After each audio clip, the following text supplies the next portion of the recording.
In a misty village, nestled between two mountains, lived an old man named Master Anan.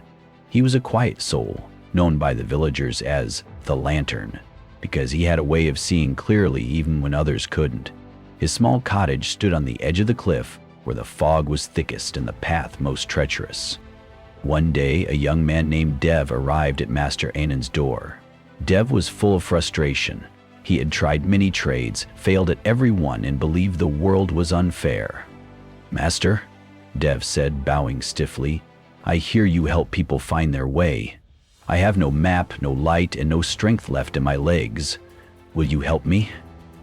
Master Anan studied him with kind, tired eyes. "I will help you," he said, "but not in the way you expect." And so the mentorship began. Each morning, before sunrise, Dev was asked to carry a bucket of water from the river up the steep hill. It was slippery, foggy, and the bucket leaked. Every day, the same task. For weeks, Dev was angry. "This is pointless," he shouted one morning, dropping the bucket. "You're supposed to teach me something, not make me your servant." Master Anan simply smiled. "Look behind you." Dev turned. The path that had once been dry and cracked now bloomed with small green shoots, life nurtured by the leaking bucket. "You thought your effort was wasted," said Anan gently, "but it created beauty. Sometimes the results of our work bloom where we are not looking." Humbled, Dev picked up the bucket. As the months passed, Dev's tasks grew more complex, gathering herbs blindfolded, meditating beside roaring waterfalls, listening to the wind without speaking. He didn't understand most of it, but he obeyed. Slowly, his mind grew quieter, his anger softer.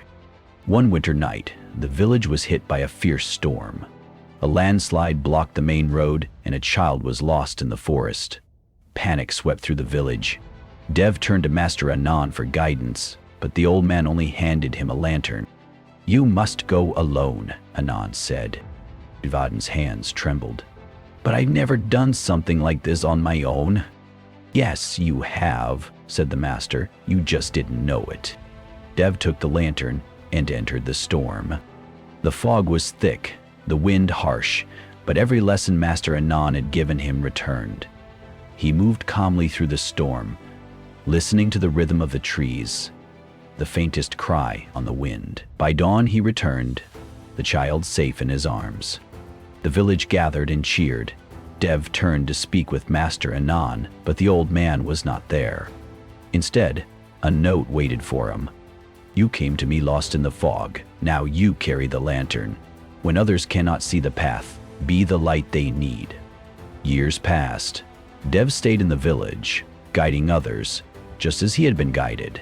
And in time, they too called him the Lantern. The path to strength is not in sudden victories, but in quiet persistence. What feels like failure may be watering the seeds of your greatest growth.